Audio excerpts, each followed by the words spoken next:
Okay, thank you, Elaine, and thank you all for coming. As a resident Washingtonian, I feel like I have to apologize for the weather.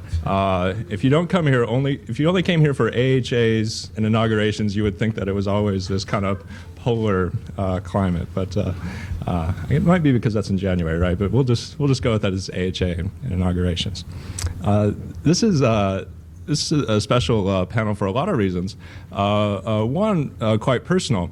When I got the lineup of who was doing this, I saw the name Tim Bailey, and Tim and I share a really important connection. We both had the same high school English teacher, Jerry Sorvin in Salt Lake City, Utah, who happens to be my godmother, and next to my own parents, the most important adult influence in my life. And we both talk to her at least weekly, and I think she's more excited for this maybe than anybody else. So somewhere out there, in Utah, somebody is thinking about this, and we're gonna call her later and check in with her. What I'm here to do today is to talk about the critical issue of free and unfree labor. And I come to this from the topic of British naval impressment. As Elaine mentioned, that's the subject of my book. And when I was researching impressment, I realized that I couldn't really make any claims about it if I didn't put it into some kind of context and conversation with other forms of free and unfree labor. And so I'm going to essentially do that process for you today. Compare impressment with things like slavery, indentured servitude, convict labor, and then look at all of those compared to free labor in order to tease out some of the differences and distinctions. And I think it's fair to say that there's few things that meant more to regular people in the early modern era than this subject, the conditions in which they worked and lived under. Their lives literally depended on it. And so I know, going to a lot of these sessions, even the early ones, can get a little bit exhausting. So I'm going to start with dessert first. I'll just begin with my arguments, and I'll put them out there, and then I'll elaborate as I go. I have a couple of main points that I want to make.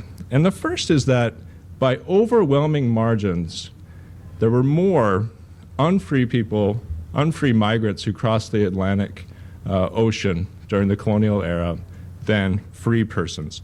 And this is not necessarily a new point. It's not based on my own research, but it's something that I think to this day hasn't completely seeped into the profession, and certainly not to the general public. And to illustrate this, I just want to go through a couple of tables. And this table shows the origin of migrants to the Americas between 1492 Columbus and 1820. And as you can see, in terms of total numbers, the overwhelming majority came from Africa. And when I first came upon this subject, I think like a lot of people, I had to adjust my thinking about the type of people that crossed the Atlantic. The average person crossing wasn't free. It wasn't somebody wearing one of those Pilgrim Mayflower hats. And it wasn't somebody who was white. The average migrant was enslaved, was in chains, and was black. The transatlantic slave trade constituted the largest forced migration of human beings in history. And so, this is important. I think that, that 3 and 4, that 75% of the people crossing were enslaved.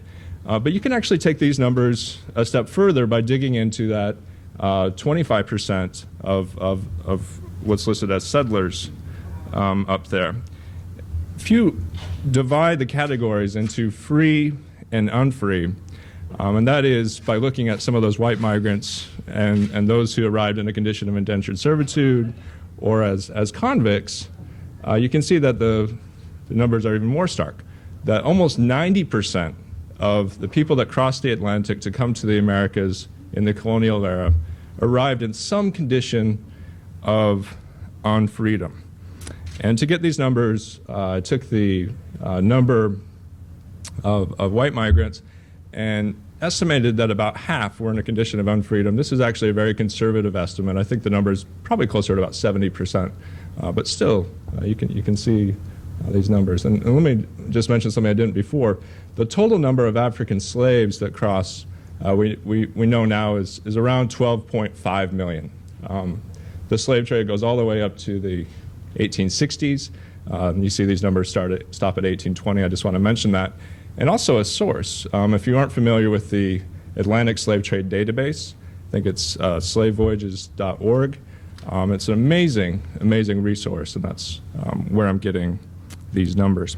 So this is for the Western Hemisphere, for the Americas as a whole. If we break it down and look at the 13 colonies that became the United States, the numbers shift slightly. As you can see here, the percentages aren't quite as dramatic in terms of free and unfree. There are more free migrants that came to the British colonies than the Americas as a whole, but it's still a pretty lopsided number.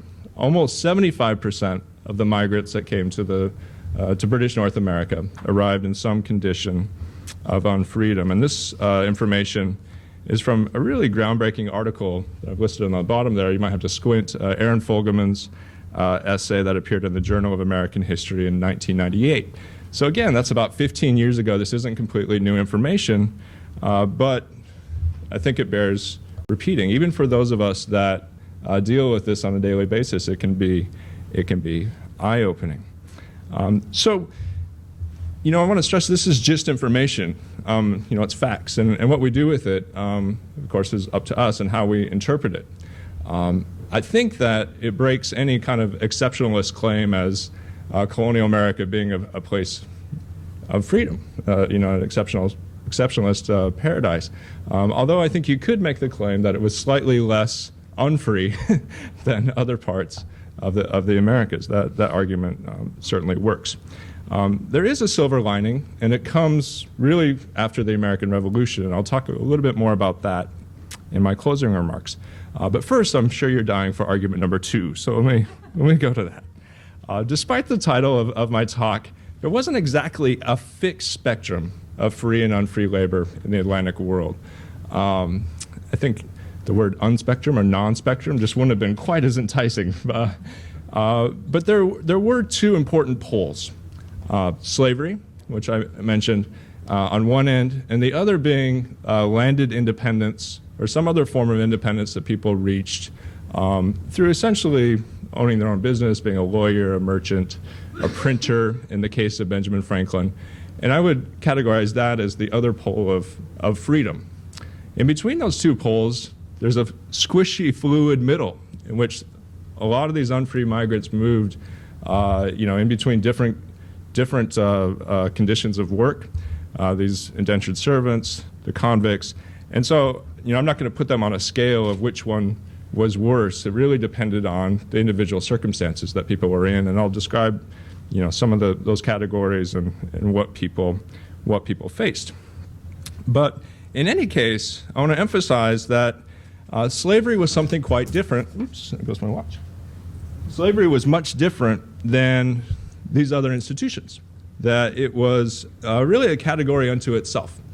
And this is clear by looking at the evidence, by looking at really how these other unfree migrants reacted to slavery and how they defined themselves. I think they perceived that it was something different. So in as much as, I think the overall unfreeness helped to normalize that and help, make it so that slavery wasn't a complete shock, it was also something distinct.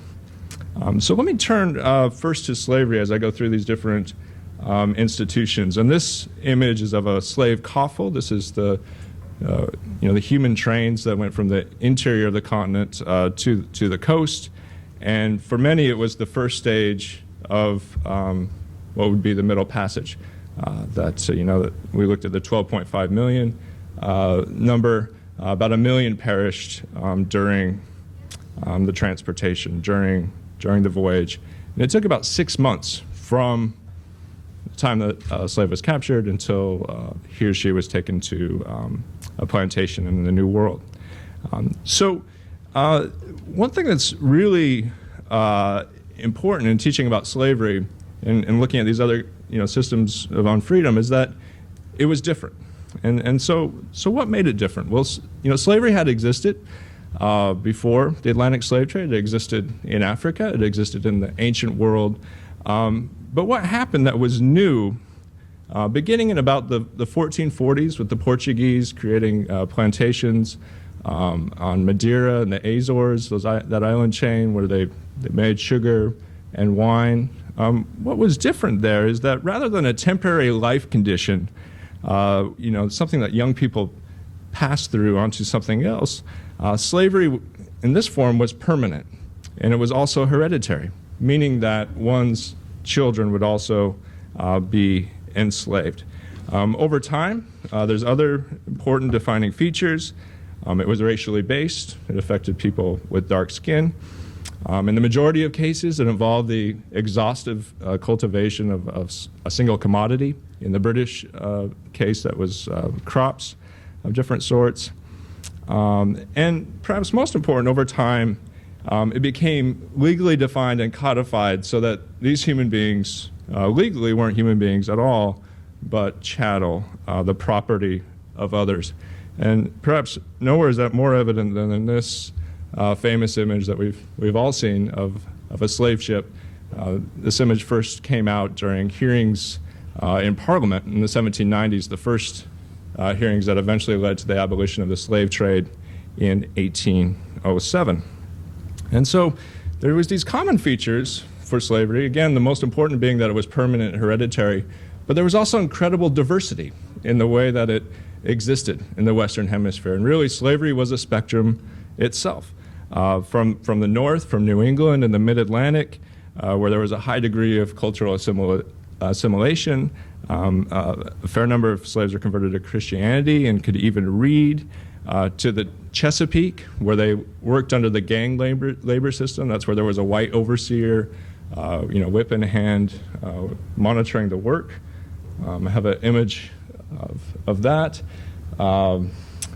Benjamin Latrobe, that name might ring a bell. He's one of the early architects of the Capitol. He was British and actually a critic of slavery, and so you can see this kind of a sarcastic title, an overseer doing his duty. So you have that in Virginia. And then in the colonial era, in the Deep South, slaves mostly worked on rice plantations under the task system, which was, again, quite different. They had a fair amount of independence, working away from white overseers like this and plantation owners. And then finally, there's the Caribbean and Brazil and sugar plantations, which was really the most horrific conditions that slaves worked in the Americas.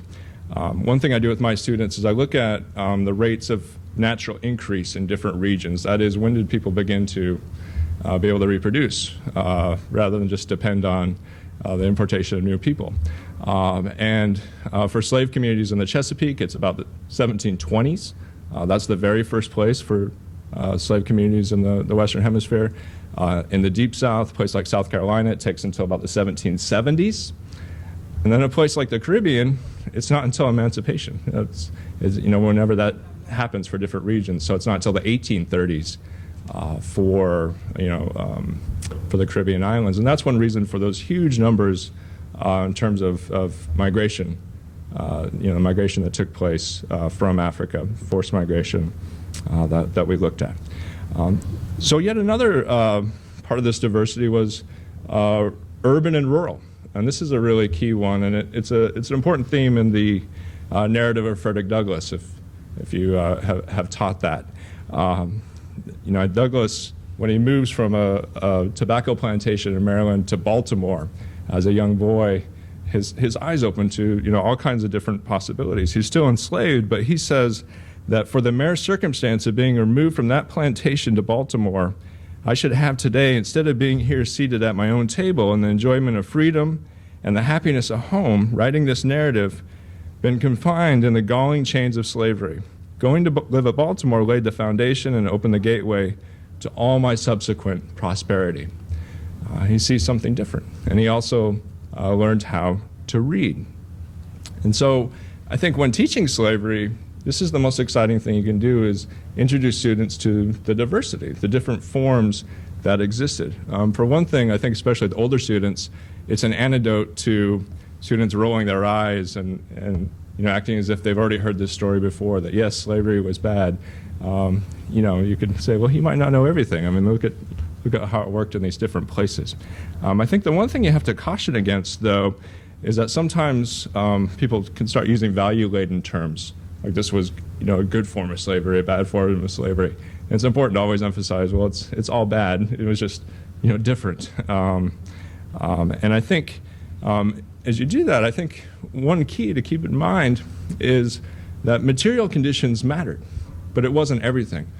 Some slaves materially lived better than other slaves in other regions, and they even lived better than some free whites in some cases.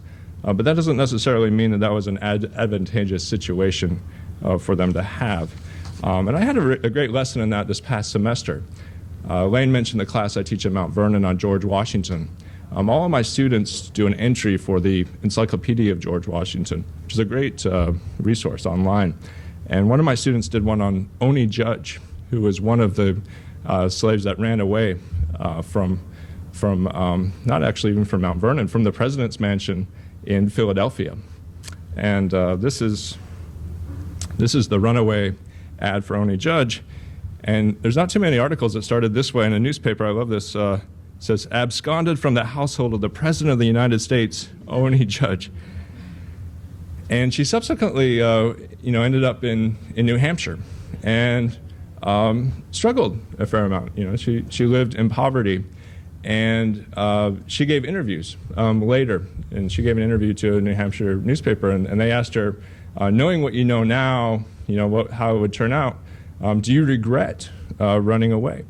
And she had a great, I think powerful, simple response. She said, no, I'm free. And so I think that helps to show that, material conditions mattered, but weren't necessarily everything. In Washington's favorite play, Cato, by Joseph Addison, Cato proclaims, he's the Roman senator, the star of Cato, and let me perish, but in Cato's judgment, a day, an hour of virtuous liberty is worth a whole eternity in bondage. And so that was something that Washington, I think, understood. And while we're on Washington, let me say a little bit about the other pole within this spectrum or non-spectrum of free and unfree labor. The Washingtons of the world really did enjoy the most freedom, not just by our sort of objective analysis, but in their own ideology, the way they thought about it. Land brought independence. It allowed for people like Washington to live the life of a gentleman. They didn't have to work with their hands. That was a sort of an easy way to define who a gentleman was. Gentlemen didn't work with their hands. They didn't have to. They could pursue politics and science and learning and the different other things that they wanted to. In the case of plantations, these gentlemen also had the command of other people's labor. And so Washington, by the end of his life, owned 123 slaves, which, to his credit, he freed them in his will. He also had indentured servants. He also had convict transports. So we could telescope this presentation and just do the spectrum of freedom and unfreedom at Mount Vernon, just in that one place. I don't think he had any impressed sailors, though. That was the only thing. And so those keeping those two poles in mind, let me just kind of go through some of these other systems of labor. And I'll start with indentured servitude, because of course indentured servitude, at least in North America, existed before slavery. And I think students, when they come in, they often think that this was an English thing that happened, that this was something that happened in England. But indentured servitude was actually a New World invention, not completely unlike slavery. It was a response to a certain need for labor on these different plantations in the New World. There were servants in England, certainly, but it didn't operate quite exactly the same way. So the idea, I think, comes out of the Elizabethan poor laws and the workhouses, and it was really applied to the New World situation where, these servants agreed to these contracts in which they would labor for anywhere between 4 to 7 years in order to gain passage across the Atlantic. It costs a lot to cross the ocean, about an entire year's wages. So that's why so many people did this deal. And then at the end of the indenture, at least in its original incarnation in Virginia, a servant would get freedom dues, 3 barrels of corn, a suit of clothes, and the rights to 50 acres of land. Although by about 1660 or so, the land really kind of runs out, at least in Virginia. There's not a lot of good available records of early indentures, which were kind of scribbled on a piece of paper, but this is a later one of another notable plantation owner in this region, George Mason. And this is for a carpenter who came to work at Gunston Hall for 4 years. And by the 18th century, with the growth of printing, you can see that this becomes quite formalized. People just had to fill in the blanks of these different documents. So while thinking about how this institution might have compared to the others, there's an indentured servant in the 18th century named William Morley, and he called himself a voluntary slave. And I think that's an interesting phrase, and of course that's an oxymoron, because the whole point of being a slave is that it wasn't voluntary. But the same thing, it kind of gets at the key difference between indentured servitude and slavery, that in most, not all, but in most cases, servitude was voluntary because it was temporary. It would end at the end of that term, 4 to 7 years. Until then, these servants really were in slave-like conditions. Their indentured contracts were bought and sold, traded, just as slaves were traded. And so, as I mentioned, the first generations of indentured servants, roughly from the 1620s to the 1660s, did pretty well. There's quite a bit of upward mobility. Most of them ended up with a certain amount of land. But then a number of things happened. The price of tobacco fell at the end of the 17th century. Just as that was happening, there's a series of new wars that England began to fight with France, which would become the Second Hundred Years' War. There was a lot of need for the labor. And so all these factors came together and led to the conversion of slave labor in the Chesapeake, and a process that also took place in the Caribbean. And so by the 18th century, indentured servitude still existed, but in a lot of historical narratives, it's gone. It's something that, it just applied to Virginia and then it goes away. There was actually more indentured servants in the 18th century than in the 17th century. It's just that instead of being English, they had become German and Irish, and more specifically Scots-Irish, mostly transplants from Scotland to present-day Northern Ireland. And so here's another runaway ad. And this one is for somebody who, Martha Carr, who's described as a runaway Irish woman servant. And this is really interesting in a lot of ways. One is that it's a woman. There was lots of female indentured servants and also convict transports. Not too many impressed sailors, but they were certainly in those categories. And also for the fact that I don't think we always associate runaway ads with indentured servants or convicts. It's something for slaves, but there's just as many of these that you'll find in early American newspapers as runaway slave ads. Well, as for the Germans, they were part of a really kind of a new system of indentured servitude. It was called the redemptioner system. And the way that it differed from the English indentured servants is that when an English indentured servant got onto a ship, he or she had already agreed to the contract. They knew how long they were going to be laboring in the New World. The Germans just got on the ships, and they came over, and the details would be worked out later. Essentially, there was something akin to an auction for the German migrants that came over. And so they weren't completely sure how many years they'd be laboring in the New World. So it was really kind of a leap of faith, and they were hoping that somebody would redeem them, and that's why it's called the redemptioner system. And so there's a great source for this. There's a narrative by a German schoolmaster named Gottlieb Mittelberger, and he's not actually a indentured servant himself, but he comments on them. And he detested the practice so much that he wrote a whole narrative about it. And this is the original German edition of the Gottlieb Mittelberger source. And as I said, Tim's going to talk about this, and I think for sheer hyperbole, this is a tough narrative to beat, and that's saying a lot in the colonial world. So he only lasted 4 years, went back and tried to warn his countrymen not to come. Actually, the redemptioners, I think, fared better than the English indentured servants by the late 17th century. They served on average for about the same amount of time, for around 5 years or so. One advantage of the way that they came is they came as families often. They could all go on a ship, and they could all go to the same master. And most of them ended up in the interior of Pennsylvania with some kind of land in the end. I'm going to turn now to convicts. And if indentured servants were voluntary slaves, we might think of convicts as involuntary indentured servants, because that's kind of what they faced.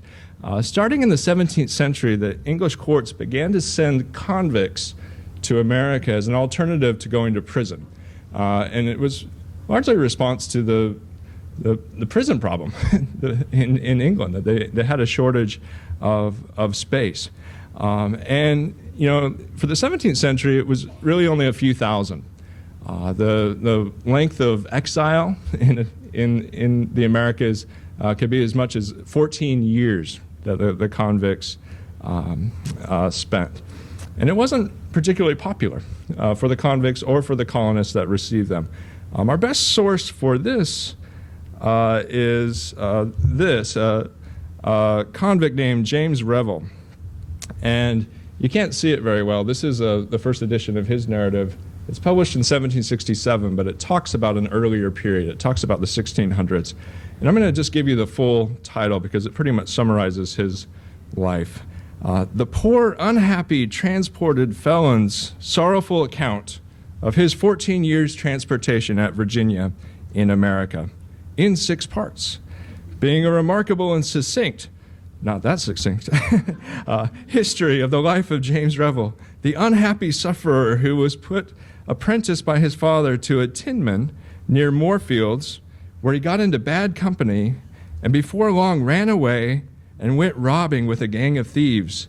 But his master soon got him back again, yet would not be kept from his old companions, but went thieving with them again, for which he was transported 14 years. With an account of the way the transports work and the punishment they receive for committing any fault, concluding with a word of advice for all young men. And even better, this is all written in verse that rhymes. And I'll just give you the last parting advice that he gives to any convicts if they're thinking about committing a crime. It says, "Young men, all with speed your lives amend. Take my advice as one that was your friend. For though so light of it you do make here, hard is your lot if you do once get there." There being America. Watch out. It's not that easy. And I'll say a little bit more about Revel in a minute. But the majority of convicts that come over actually come in the 18th century. And there were a few thousand that were essentially handpicked to help settle Georgia. These were the well-deserving poor, mostly debtors. So there's those, but far more came as a sentence in the courts, more than 50,000. And they came about as a result of the Transportation Act of 1718. And this act really expands the American colonies as a place where convicts could be sent. And this is an image of the convicts walking in pairs. And if you look closely, you notice there's men and women. They're walking from the prison at Newgate to the Thames in order to board the convict ships. And this happened 3 to 4 times a year. And the type of people that ended up on these ships were, petty thieves, a lot of criminals that committed non-capital felonies, things, like I said, stealing, prostitution, arson, bigamy. These are all things that happen. And those are the kinds of crimes that would get you 7 years in America. If you were more of a person that organized crime, the early modern English mob bosses, if you received stolen goods, you could get 14 years. And returning too early was a capital offense. And so next to the death penalty, this was really the most severe sentence that could be handed down in British courts. About half of the convicts ended up on plantations. Another half ended up, those that were skilled ended up working as artisans, as shoemakers, blacksmiths, weavers, carpenters, bricklayers, all kinds of different professions.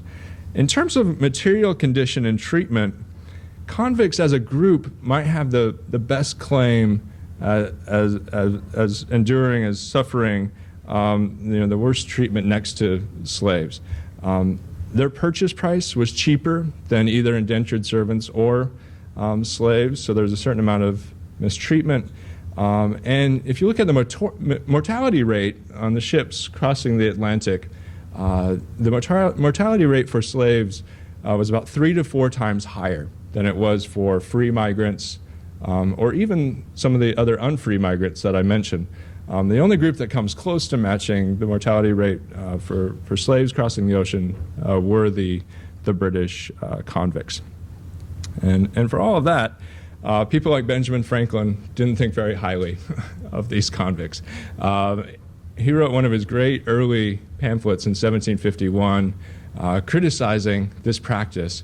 And he thought that if England was going to send these ships full of convicts to America, the Americans should send the ships back filled with rattlesnakes. And this is what he said. He said, "Rattlesnakes seem the most suitable returns for the human serpent sent to us by our mother country. In this, however, as in every other branch of trade, she will have the advantage of us. She will reap equal benefits without equal risk of the inconveniences and dangers. For the rattlesnakes give warning before he attempts his mischief, which the convict does not." And Franklin tried to argue that there was a rise in crime connected to the convicts that were coming over. And most of the studies that have been done on this show that that's probably not the case. But it gave him a great image that he used time and again. The next time he used it is in this, the Join or Die political cartoon, widely considered America's first political cartoon, and urging the American colonies to come together, not to fight Britain, but really to fight Native Americans and the French before the 7 Years' War.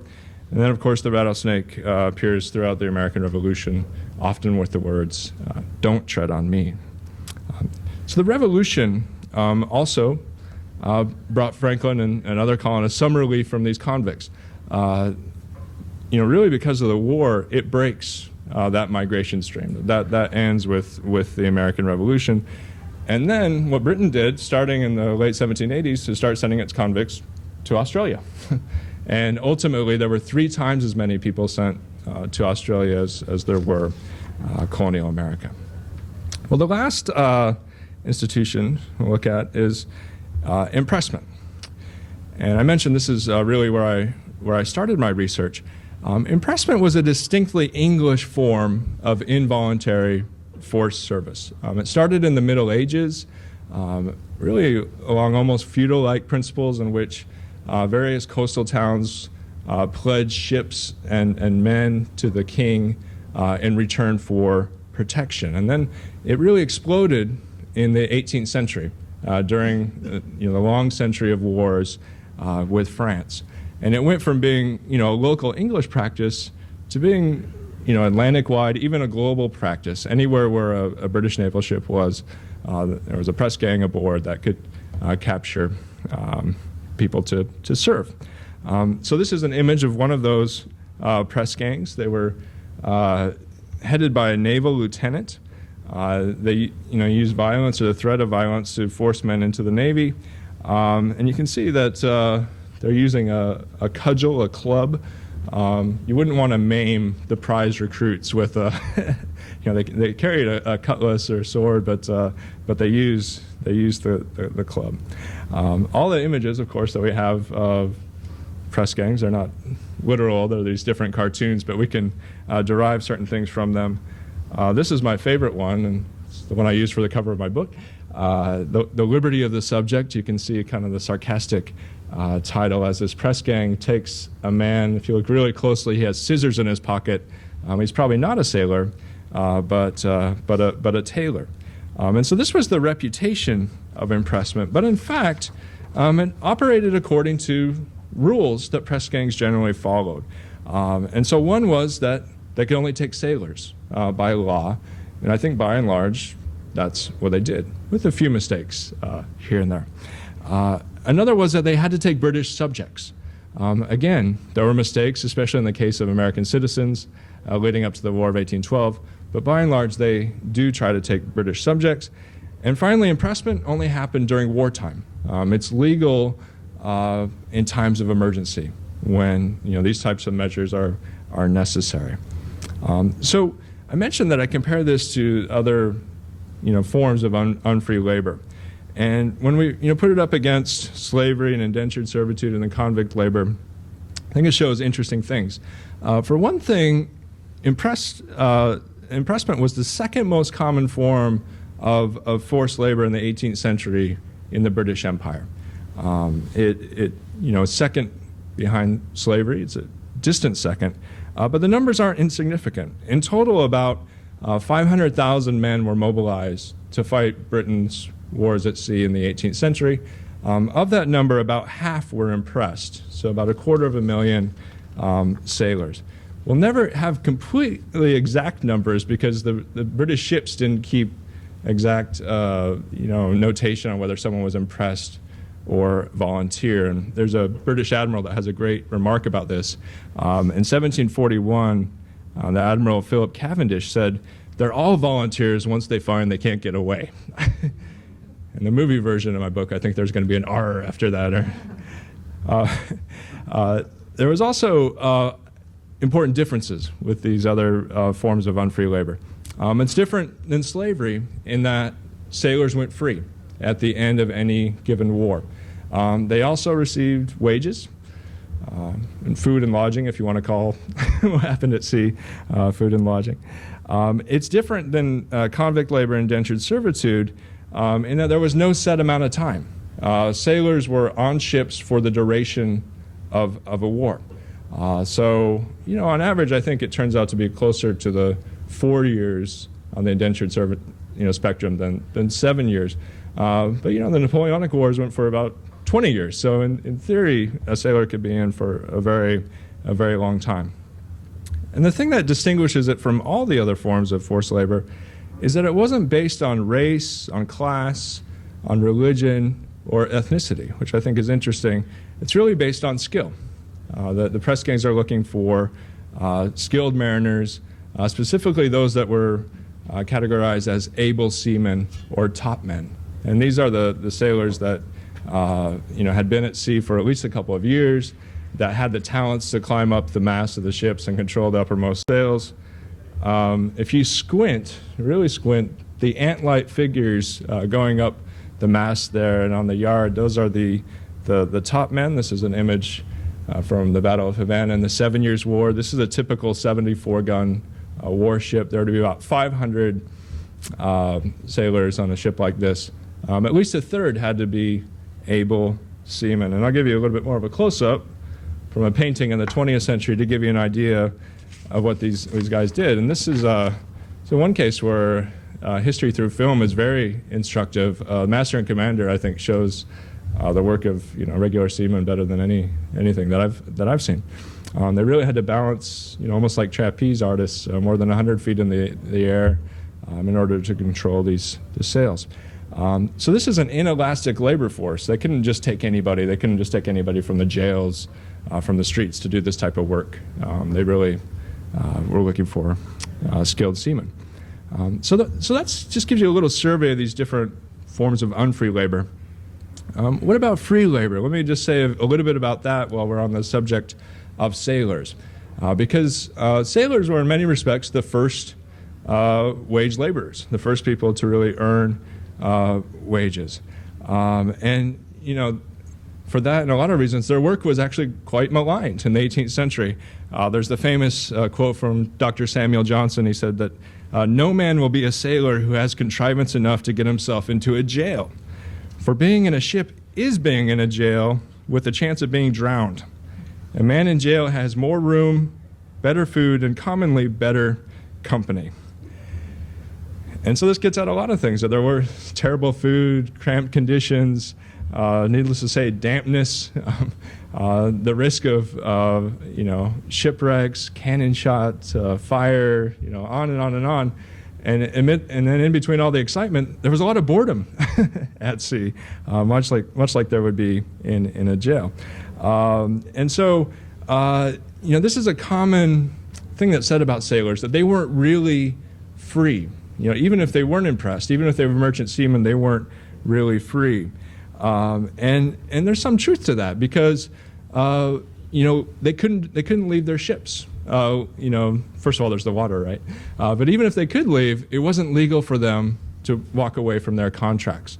And what's interesting is that in that respect, sailors were the same as most laborers on land. So in other words, they weren't any worse off than most free laborers, the way that we think about it, because most ordinary workers couldn't walk away from their place of employment. And for that reason, the historian Robert Steinfeld has argued that much of what we consider free labor in the 17th and 18th centuries was actually, in his words, contractual unfree labor, because workers didn't have that crucial right to break contracts. And this was a legacy of the master and servant relationship that had developed in the Middle Ages and really carried on.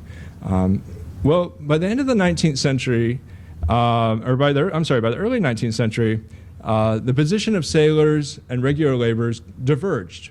On the positive side for sailors, they didn't have to worry about press gangs anymore. Impressment goes away as a threat by about 1815 or so.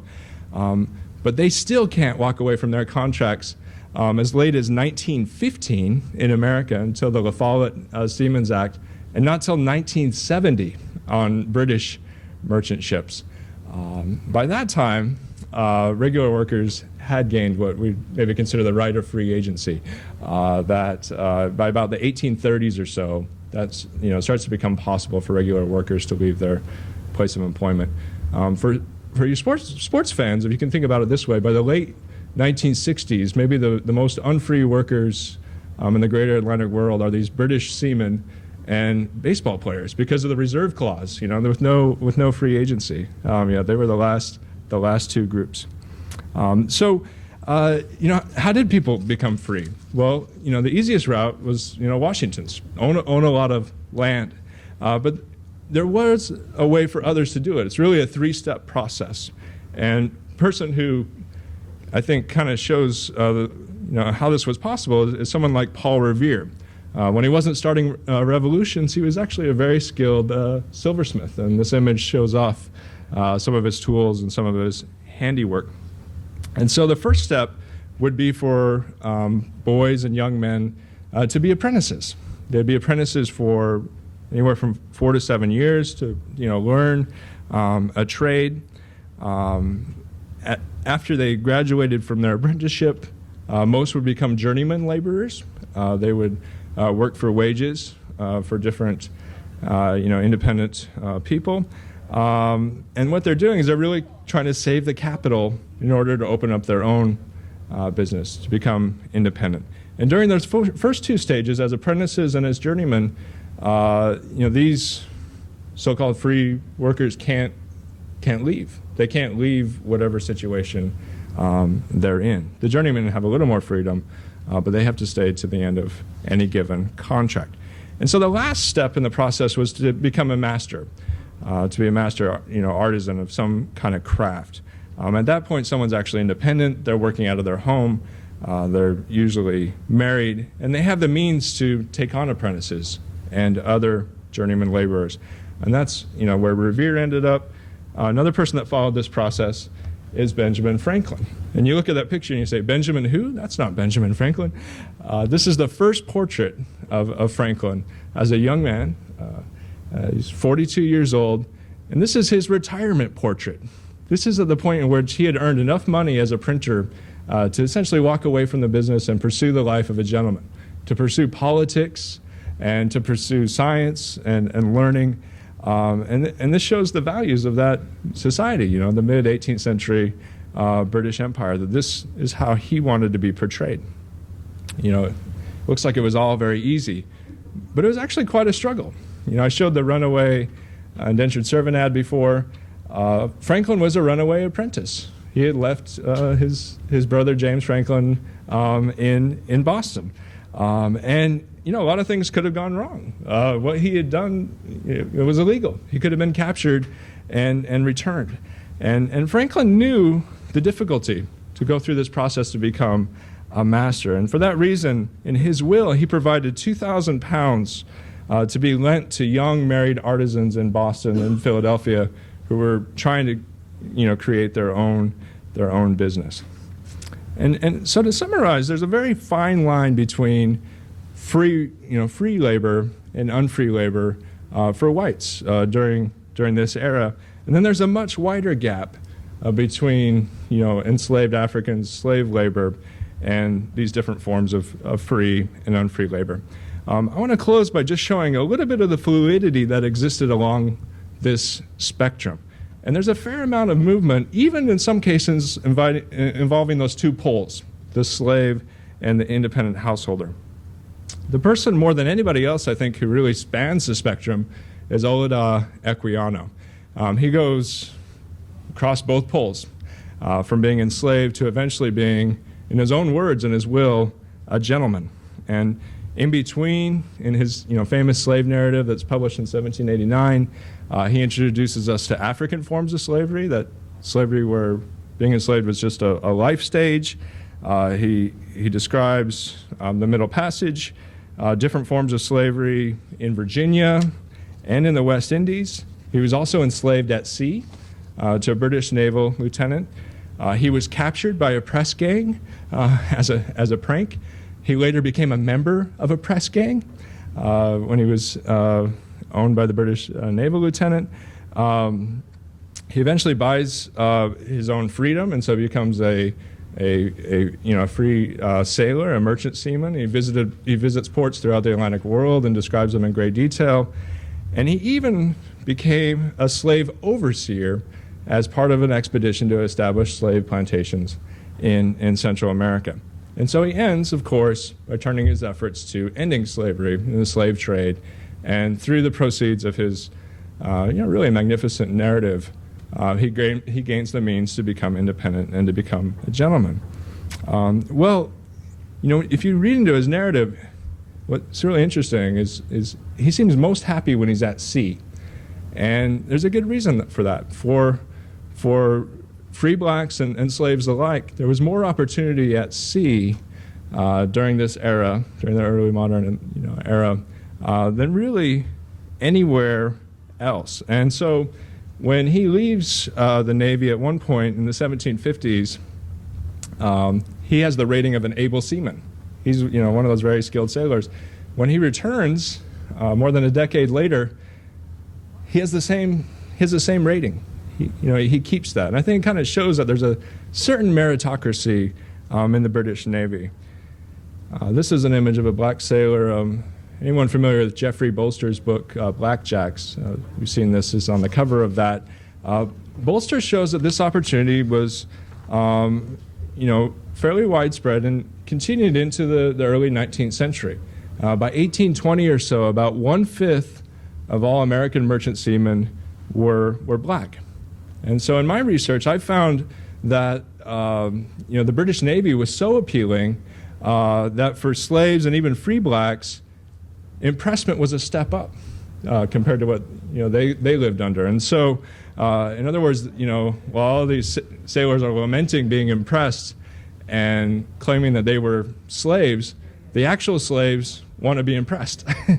And that's an interesting way to see how this spectrum can operate, and you can see actual humans voting with their feet and showing the differences.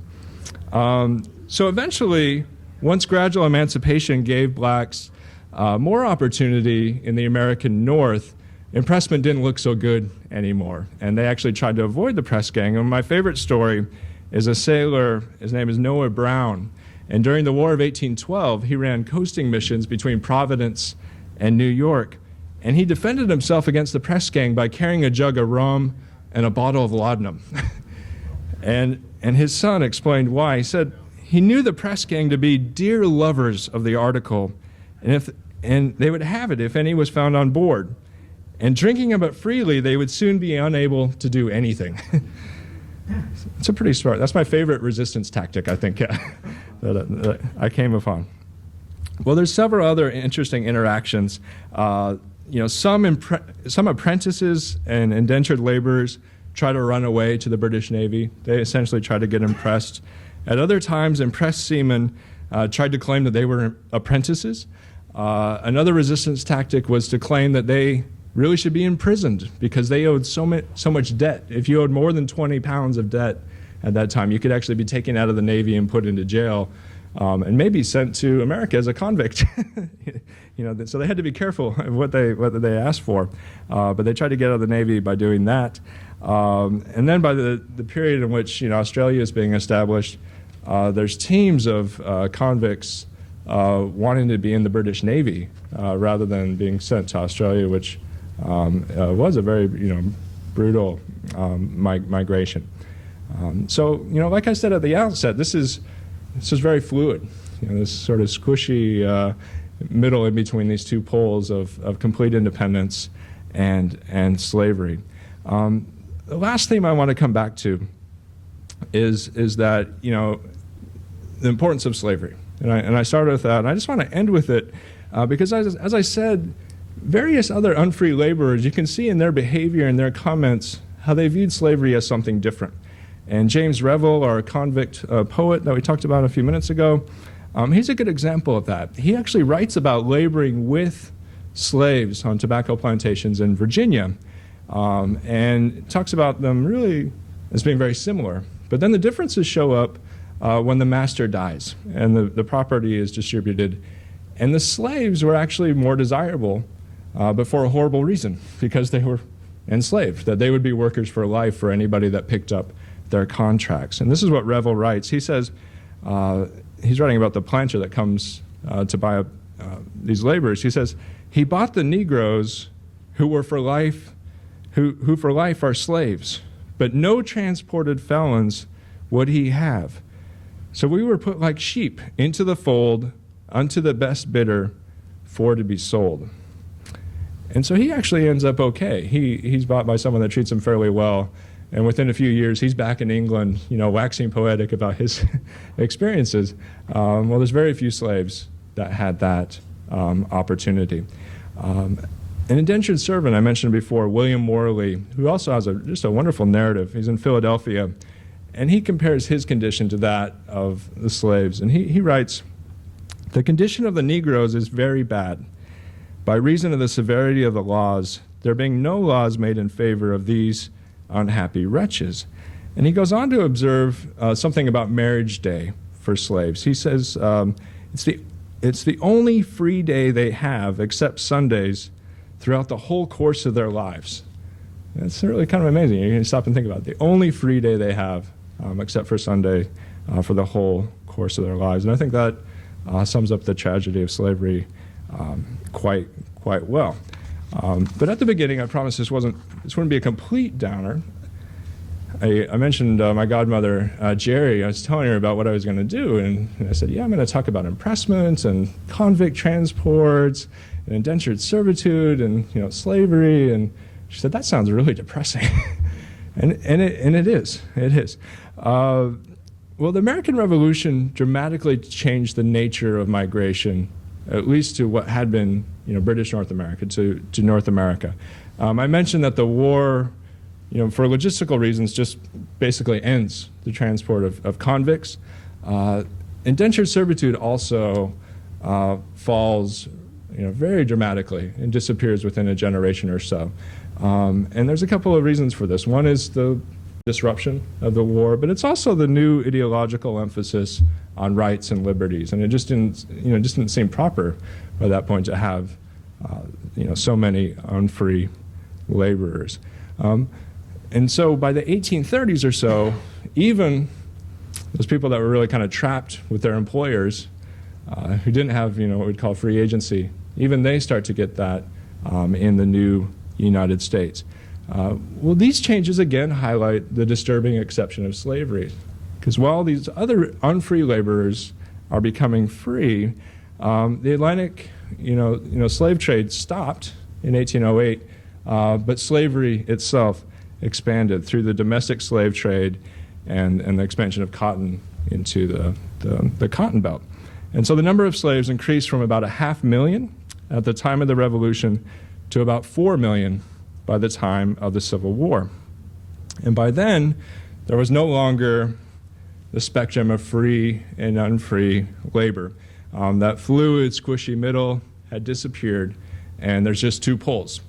There was free and enslaved. Thank you.